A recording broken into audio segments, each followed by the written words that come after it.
So happy to have you here, Frank Soonius, a dream driver. And you know So it what, is. folks? Frank was trapped in a dream.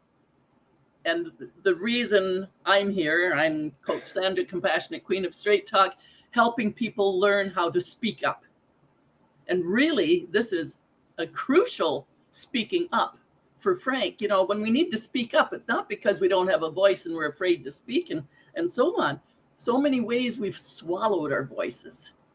And we have to have that courage to come back up and speak our own truth and let our story be known.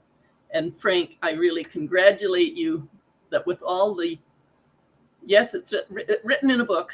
I know you've got it in the book, and we'll be talking about that a little bit.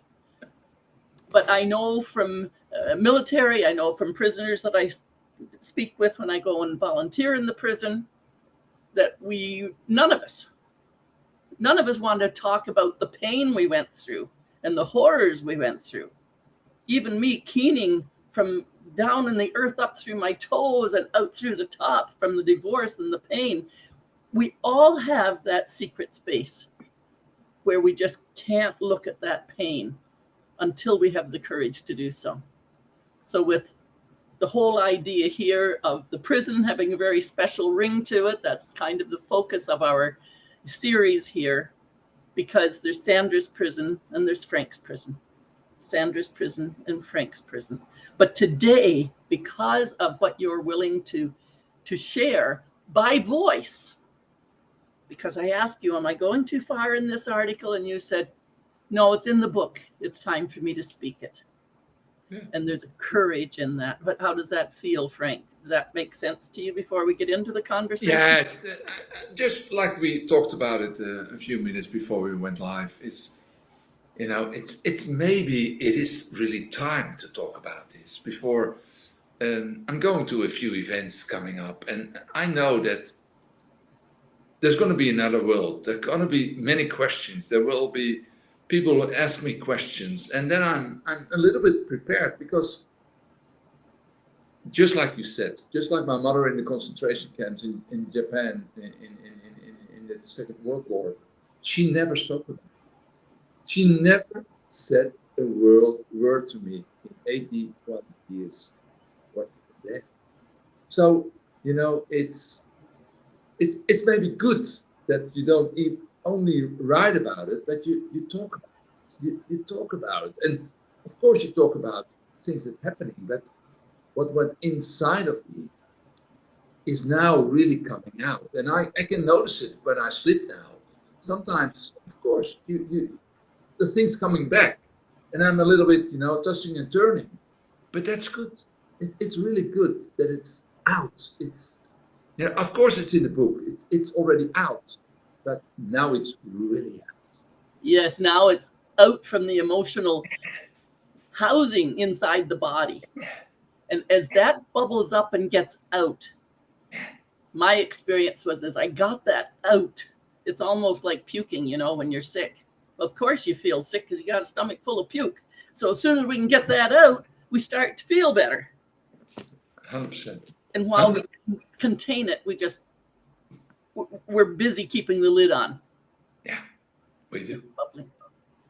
I'm just going to ask you to make sure that you're speaking up or a little closer to your microphone there as well as we go ahead. I'm just going to get us started here, Frank. Here's what you started with. Now I know why I wrote my book. You said that on one of the last interviews. And Dr. Marina, who we're both very familiar with, says that writing a book is creating a new person. And that is so true. I'm working on writing a book. And I had worked on a prior learning assessment life story, which I must dig out because it'll help me with my book. But whenever we get writing, we get stuck in that place with the emotions, and then we have to dig our way through. What was your experience just in writing the book, just to get us set up to move in here? Oh, it was. Now, I said in many interviews, it was really hell. It was really to go back where you don't want to go back, and then write about it and make it not for you anymore. Because I had to learn that the story is not about me anymore. You know, it's not. It belongs to the world. Just like Dr. Marina said, it belongs to the world now. Wow. And that's so difficult to. I know it's about you, but it's not for you anymore. It's to show the world that, you know, how bad things can go into your life. You still can find a way out. And that's the message. And you know, that's so difficult to write a book that's not about you anymore. And you have to, that switch, it costed me 4 years, 3.5 years to switch that the book is not a life story, but the book is to help others get out of Wow, depression. that's huge. And you know, any of us that take the courage to dig in and puke out the pain, get it out, and then figure what to do with it, that takes decades. You know, when you have somebody just brand new and they say, oh, I'm going out and fix the world, you know, because I did this, but they're newbies and they don't know. They don't know because they might have thrown it up, but they don't know the full impact until it gets out there in the world. So it's amazing. And while we were talking, you were talking about, well, you had notes and pictures from people when you were in prison, and you said that their life changed on a dime. Yours certainly did, even though you had some mental confusion. There you showed up with the drugs in your suitcase, which of course that couldn't have happened. We would have caught that in Holland, for pity's sakes. You know, so we know the whole thing was a setup and a sting of some kind. Just you were the innocent bystander and somebody wanted the drugs to go in. But how about other inmates where their life turned on a dime? In other words, it could be you and me. It was you. Could have been me, could have been anybody that we're listening to do something that changed in a moment, and there they were. Life has changed. Have you got a couple examples of that? I've got a really, really sad one. And I've got a picture with him, and he was a dance instructor. And he thought he had a beautiful life. He was married for 21 years, had a beautiful child, and one morning he went to the office, and he stepped in his car, drive off, and after a few hundred meters, he thinks, "Oh, my lunchbox! He forgot his lunchbox," and he turned the car and drove back into the street. And coming to his house, he sees his wife hugging a strange man in the doorway. So he stops the car and says, "What's going on in here?" "Oh my God," she said, "well, maybe it's time that you know." And he said, "Know what?" "Well, I'm seeing this guy already for 7 years, and he is the father of our child." Wow. And this guy lost it for a few seconds. And we can all imagine what this guy did. And I don't know what I have done in that situation, but he's doing now 2 life sentences. Oh, wow. 2 life sentences. So we know what happened. So you know what happened. And that's just boom. He went to his work, and if he had left the lunchbox and forget, "Oh, well, I'll buy something during lunch," his life would be different now. Wow. But he turned the car, and 1 minute later, his life changed forever. I know, like when I meet inmates who are surgeons and brilliant musicians, professionals, university professors, doctor, it's unbelievable. The skilled professional people that something has gone like that. And there they are. At various, you know, they're not all lifers, so it can be anywhere from, in the federal system here, from 2 years up for punishment to life, and to 2 life sentences. You know, it's unbelievable. And people on the outside, like me and anybody else that doesn't live in prison or doesn't, I visit prisons, and when people say why, because you and I could be there so easily. when something would snap. And the other one I want to mention is Bobby. Bobby was a police officer, and his wife was sick, cancer, and he asked his neighbor to watch the children because he had to drive every day 2 hours and 2 hours back to the hospital because Australia is a big country. And he did that for 2.5 years. He was helping, this neighbor was helping Bobby out, but still his wife died. And, you know, he was very grateful that this guy took care of his children. But one day, this guy makes a mistake. He made a mistake by bringing a bag with what he thought anabola steroid. It's like something to make better muscles. You know. But he brought it from one gym to the other gym, and he was caught with what they say it's illegal drugs for stimulating and everything. So you go for a few years in prison. And this guy went to Bobby. He said, "Oh, Bobby, I did something stupid. You know, somebody asked me to do this, and now I'm going for a few years away." And you know what Bobby did? He took the fingerprints off the bag to help his neighbor. And of course, it's dumb. You can say it's dumb. And guess what? Then somebody who knew that Bobby did this at the police office was driving with some cocaine in his car, and he was caught. And he didn't want to do it the full time. So he said, "Well, I know something from that somebody did in the office." And so it all came to Bobby. And Bobby is now doing 5 years in prison because he helped his neighbor out with the fingerprints. And when you hear the stories, and the beautiful Bobby who wanted to help this guy out who did something stupid because he needed some more money because he was. And the life keeps weaving. It's just amazing because I know in orientation when I go and I'm taught how to behave in prison, there's nothing in, nothing out. There's an entire living economy inside. And you could say something to one and something to somebody else. They get together and put your story together. And then pretty soon they're saying, "Well, just mail this letter for me." Well, if you do something that seems innocent, pretty soon, well, you do that, or I'm going to tell them about, you know, I'm going to report you. And so it's life is messy. Life is messy. But anyhow, let's get into her, because now I know why I wrote my book, you said. And like Dr. Marina said, writing a book is creating a new person. It's so hard to think that I'm going to be writing my book about me, but it's not about me. You wrote your book, it was your experiences, but it's not about you. It's to take a message out to the world. And then you said, this is a quote here in the article, "I really wish that someone had written Trapped in a Dream 30 years ago, because if I had known, I would have done things differently." I laugh because I doubt that we ever do anything we're told when it hasn't happened to us yet.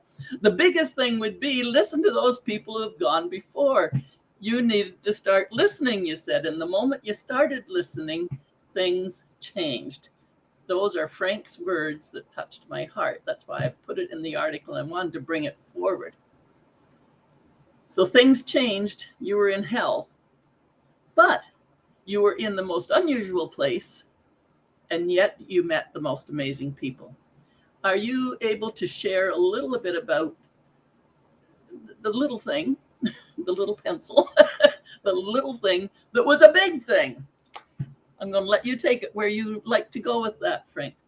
Yeah, it became a big thing. And I don't know really how it came, because this guy, this guard, was watching me 24/7 in shifts. Of course, he has only one shift a day. And so then that was suicide watch. You were in suicide. That's a glass room, a big room with in glass, and they can see you 24 hours a day with the lights on. The lights are on. I thought it was just a little window in the door, and they had. No. It's a complete glass box. Oh my goodness. Okay, so that's where you were, and yeah. What were the conditions of that box? Well, I don't have a clue. I don't have a clue. I was laying on the ground. There was a heated floor, and every morning they clean it a little bit. And if you don't want to talk, that's fine. They let you. I think it's not human, but now I think people say that's sick. How do you do that? Put somebody naked on a floor and then hose the thing in the morning to clean it up. But for them, What are they clearing out? You're laying naked on the yeah, on a. you're late. There is no toilet. There is nothing.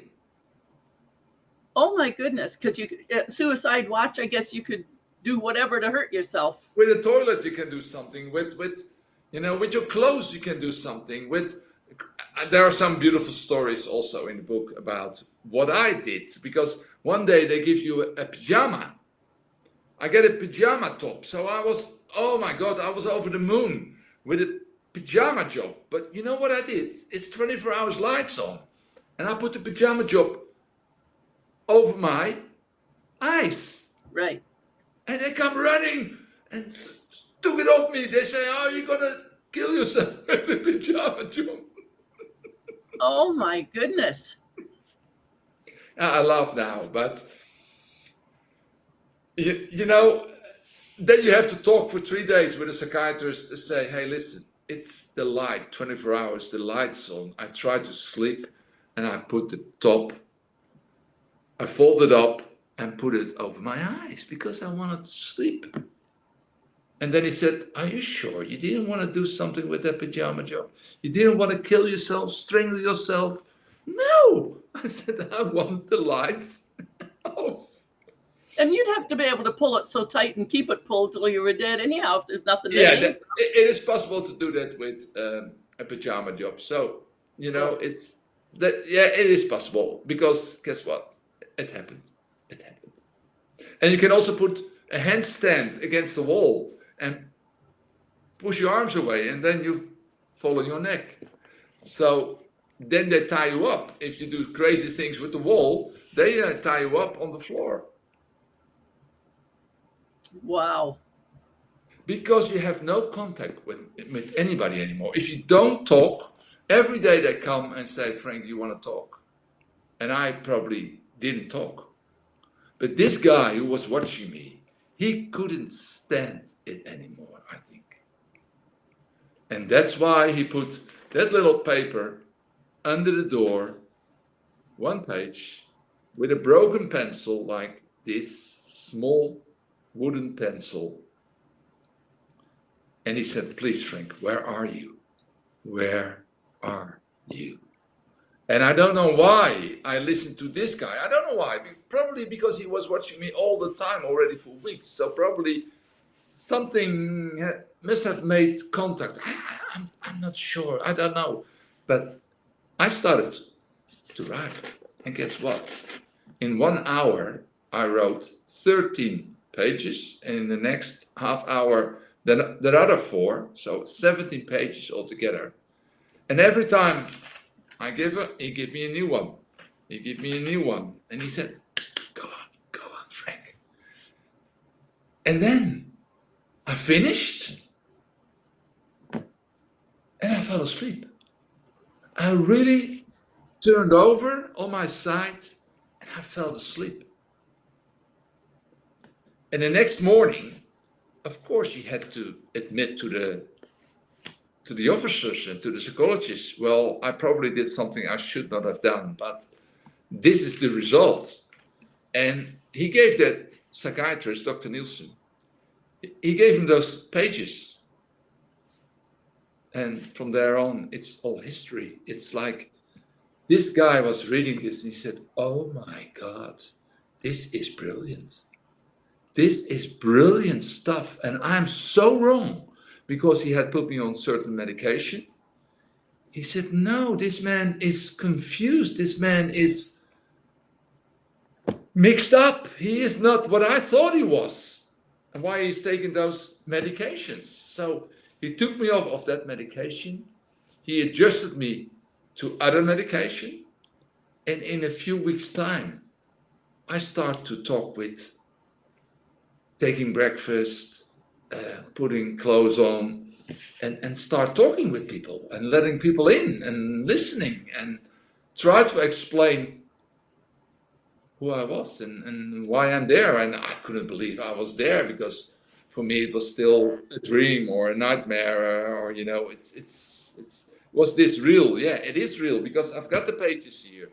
I've got the names, I've got the persons. I know from the moment I had written everything down, I was there. I was really there. But then you know where you are, and you think, oh, is this real? Or am I in fantasy again? I was always struck by one inmate who was then working as a facilitator. I mean, he was still an inmate, still a prisoner, and I do alternatives to violence. But the one inmate who was also facilitating, and very experienced at it, we were chatting while there was a little coffee break or whatever, a little break in the session. And I said, so when you did a lot of solitary time and you did a lot of maximum security, I said, how long did it take you in your prison sentence to actually take responsibility and say, yes, I did it, and find your remorse, because this had been quite different from your story? And he said 8 years. That always shocked me. 8 years. He was able to name it. And it's like you being able to name that guard, taking a stretch, giving you a little piece of pencil, which hopefully you couldn't hurt yourself with, but you could have tried to swallow it and killed yourself that way. Everything in prison is a potential way to die. You could have, we had another fellow here that's, he was trying to stuff tinfoil down his throat. So he was on suicide watch so that he couldn't choke himself to death, you know. And so it's an extreme life that the rest of us, until we experience anything close to it, could never possibly know. And I think that's same with soldiers that go and see all of the terrible things in war that they should never have seen coming back. No wonder we have a world of PTSD, and that's what you've got as well. PTSD, you know, I would imagine that's what it would also be called, dissociation. That's an interesting one we'll come to.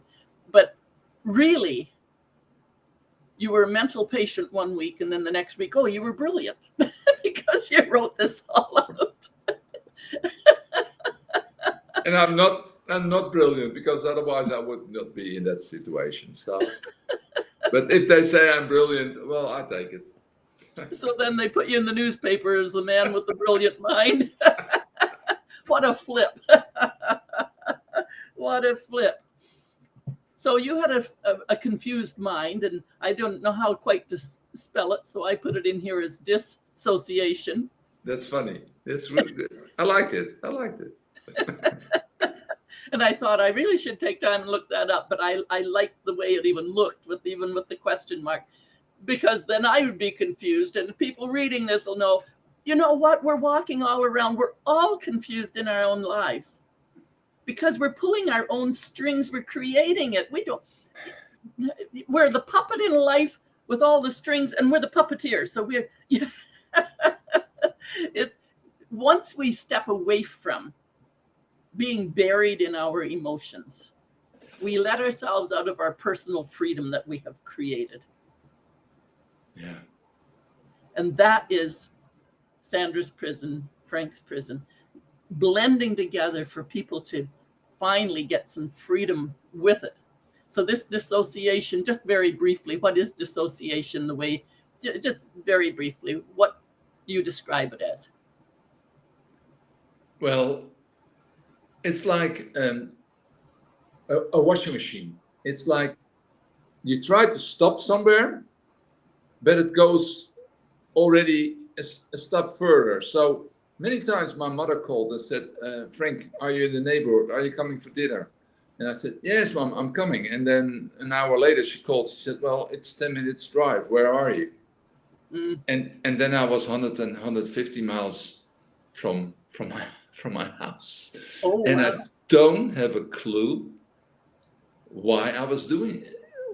I was driving there, and then my mother said, well, hold the phone, give the phone to somebody, who you see, and let them tell me, where are you? Because I didn't have a clue where I was. And that happened many times. And then, of course, they sent you to a psychiatrist, Dr. Red, in the psych ward in Amsterdam.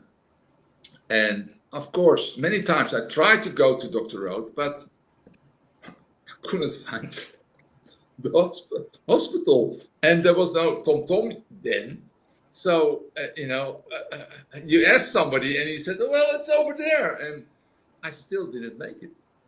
Wow. Because so this was your mental state even before you ever went to prison. Your mind takes you on a ride, and you see something and you react on it. And maybe there was a sign, come to Norway if you want to relax. Because they found me one day in a hotel with 2 tennis rackets, no money, nothing, in Norway.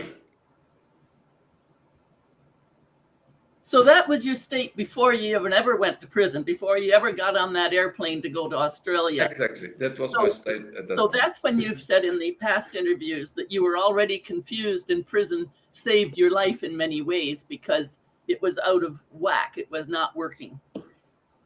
I couldn't escape anymore. My mind couldn't escape anymore, and I couldn't escape anymore. So they had me locked. And that's also what Dr. Red wanted to do me. He wanted to sign myself in as a volunteer patient at a day center. In the day center, you come 8 o'clock, you stay there till 5 o'clock, and in those times, they try to find out what's going on and why your mind is taking you on trips you don't remember in 5 minutes later.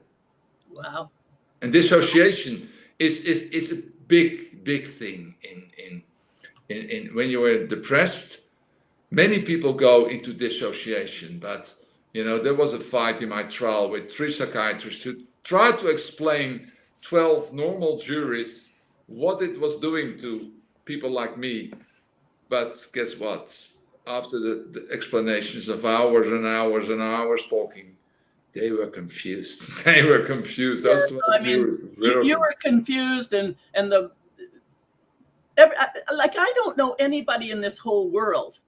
I haven't met 9 billion people, but I've met a lot of people, and I do my mind shift discussion group and so on. As we stretch forward to learn more, as you wrote your book and you started to spill your guts on it and so on, our world is complex. It's confusing to everybody. And we know it should be simple, 1 foot ahead of the other. And so in terms of 1 foot ahead of the other, that is pretty simple. But we don't see the whole picture. We don't understand the whole picture. And that's where the complexity comes in. So now we have a prison system, a court system, trial and jurors system, where nobody really understands the other. All of these things are not weaving together. They're bloody knots. And it's broken systems. I don't think it'll matter which country you go to with prison. It's broken systems. What was your experience I know you were showing me a paper a little bit earlier with the it's the paper.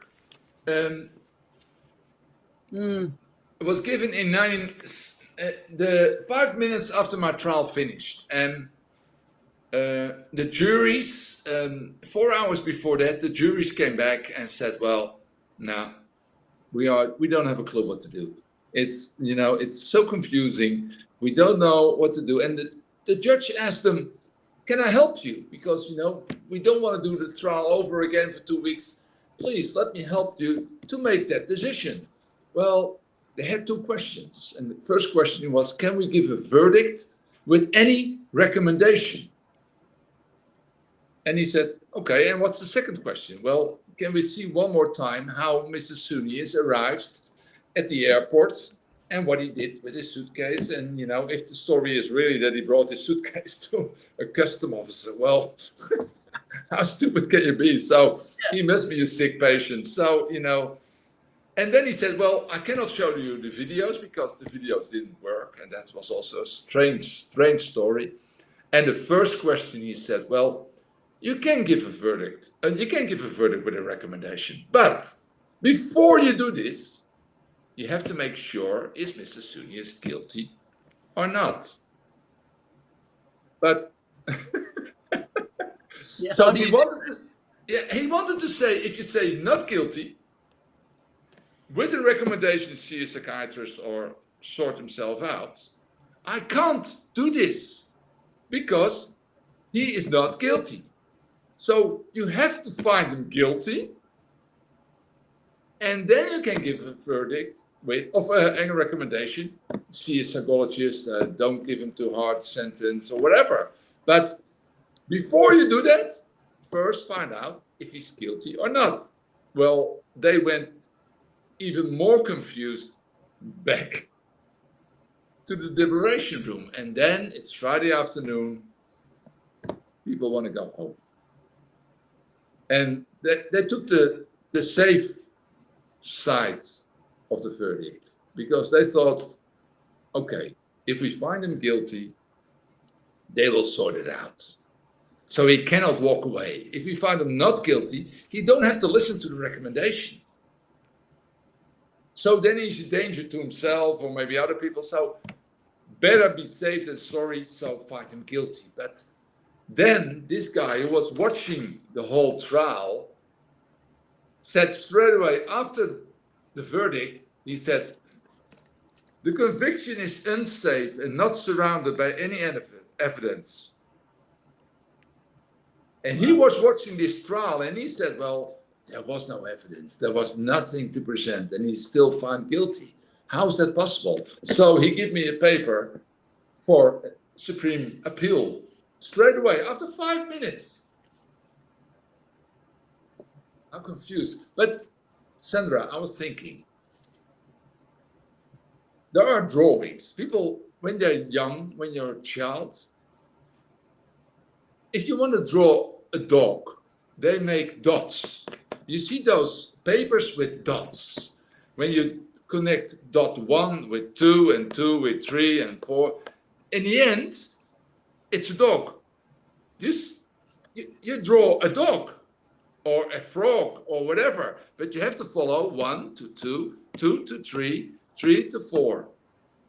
But the confusion was if you go from 1 to 4, from 4 to 7, it doesn't make sense anymore. And in the end, we still have to make decisions, but a confused mind will always take the wrong decision. Always. Maybe he's lucky, but most of the time when you have a confused mind, you cannot make a decision. But if you still make that decision, oh my God, it's... So many times, many times, I was thinking, if you cannot connect the dots, stop. Don't connect any dots anymore. You know what it makes me think of, because I was thinking about these dots. In the world of technology, everything we look at is pixels, and which are dots. And so if they're close together, they look like solid, and if they're separated, they look like dots. But the other thing in the child's coloring book, if you get the ones with all the numbers all over the place and you have to find number 1 and then go to number 2 and number 3 and it creates a picture, that one makes sense with what you're saying. So if you give all those numbers to a child that doesn't know anything about numbers, they're just going to be all over the place. And that brings us right into business as well. Until I could be really clear about what it is I bring to the world, I can't move forward. And until you were able to get clear with your prison story and your prison work, you couldn't bring any sense to your life either. It had to come in bits and pieces as you were released and then showed up in Holland. And next week we're going to talk about, how do you prepare to get out of prison? And what's it like when you do get out? Like, where do you go? Still, what I wanted to say is the juries came out. They were confused because they had those 2 questions that were also confused. They should have stick with their story and say, well, we cannot connect what happened here. So how can we find somebody guilty with a life sentence behind it? So you had a life sentence with that? I thought you said 11 years. They said over 1 kilo is life imprisonment. So I had 6 kilos. So it's a risk if you cannot connect the dots and still say, well, guilty. So if you cannot make the connection, say come back and say to the judge, I don't care if you want to help us or not, or we have to do it over again, because we cannot connect the dots. So we make no decision, and that's the best thing they should have done. No decision. And if there's no decision, the DPP has to do up the trial again, hang jury. You have to do the trial again, or say, okay, we give up. You know, let's see what we're going to do with Mr. Soonius. Maybe he's a psychiatrist. Because what did I do, Sandra? I brought a broken suitcase to a custom officer, and that's what I've done. Yeah, because you wanted compensation for your broken suitcase. With 6 kilograms of drugs. You wouldn't have cared if you knew it was there. You didn't put it there, or you wouldn't have gotten out of Holland. You know, exactly. So I'm sick anyway, because if I knew the drugs were there, I'm a sick drug courier to bring them to the customs. So, you know, I'm a confused drug courier. Let's say it like that. And yeah, it doesn't make sense now, you know, but it sometimes, just like new, makes me, a little bit angry. It makes me really angry that people come back to a judge and say, we have a hang jury, we cannot come out. And then they still come out after 2 hours, and then they can finally connect the dots and say, oh yeah, he's guilty. Guilty of what? Yes. Please. You know, and to fight it is a whole other story again, because I've watched men from the prison fighting what they've been handed, and they're putting in a lot of years in there, and oh my goodness, I mean, guilty for being caught at whatever it was and going in there, but people do change in there, and we're going to talk about that next time as well. So I don't know whether we have one or 2 or 3 more interviews to do here, Frank, to get this completed. Who cares? Who's counting? Who's counting? Because this message is so important. Oh, it's amazing. It's amazing. I feel if I've done anything here in bringing this story, and Frank, you're the courage to tell it and share it, is to let the people understand how much confusion there is in the world. You don't have to suffer by yourself. Everybody's confused. But you see what can happen when you can't connect the dots, that you have to stop. That you have to stop and say to somebody, I made a mistake too by going on and on and on and on and on. I should have said, not anymore. Yeah. You know, if I cannot find my mother's home to go to dinner, if you cannot find your girlfriend's house anymore, something is wrong. So you have to stop. You have to stop and find somebody who can connect the dots there and then. And that's what you do now as the dream driver. They can't build a dream without knowing what the dots are. Where are they and how to connect them? And exactly, and connect them, and then you will pick that dream that will pick you, and then you will play with that dream, and you know. But you have to connect the dots, you know, and then you will get there. You really get there. We do so much of the same work from the 2 extreme perspectives, because you were in prison. I visit prison. One of my special certificates on the wall here is for I was in prison and you visited me. It makes such a difference to know, and you had the same thing when you had a guard that gave you a pencil and a paper, and other people along the way.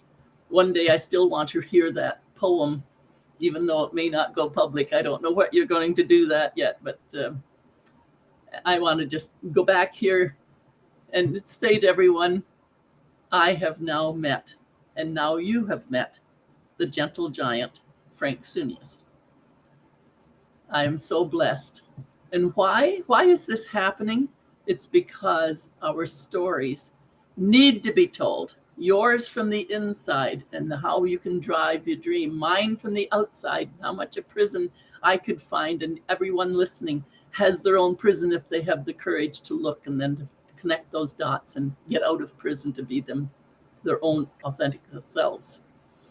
I want to thank you, Frank, for the courage to tell your story. I know it's in the book, but that's a whole other leap. It was a huge leap to even put it into a book, because then you had to look at it and say, oh, crap. Oh, crap. And I know the tears and the anger that goes into just my kind of a prison that I had created and had to break out of. So yours had to be even more horrendous because it was so much bigger. But you know, the interesting thing is nobody's prison is bigger than another's because it's all here. Even in prison, you went in here and changed to a calmness that you were able to find through prison fellowship, through a guard with a little pencil and a piece of paper and saying, what's going on? A psychiatrist that said, oh my goodness, you're not confused. I'm brilliant. You're brilliant. We're on the wrong medication. Boom. Thank you. I take that. That's a turning point.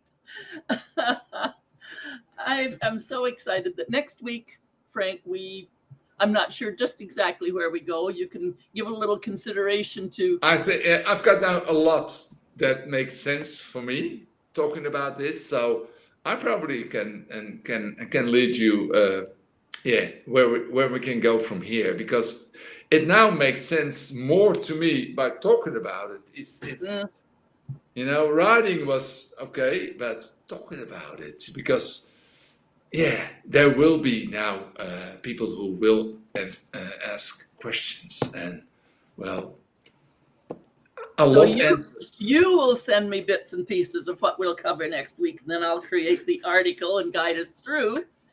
So it sounds like next week we're not out of prison yet. I think we're in prison yet for one more week, but not naked on the floor getting hosed down every day. No. That's the turning points when the lights came on and there were the dots, and I could get from 1 to 2, 2 to 3 to 3 to 4. Even though there's 100 dots, I got started and recognized what I had to do. That's where we're going to pick up and go forward next week then, Frank. And so I'll look for you to give some guidance on that. I am just thrilled to spend this time with you. You are amazing and courageous, and filling in so many of the spots for me, even as a prison volunteer, things I could not ask and would not know and would not. You're giving us the straight goods now, and it's so important that people on the outside recognize not everybody in prison deserves to be there for so long. How far do we go when it's rehabilitation?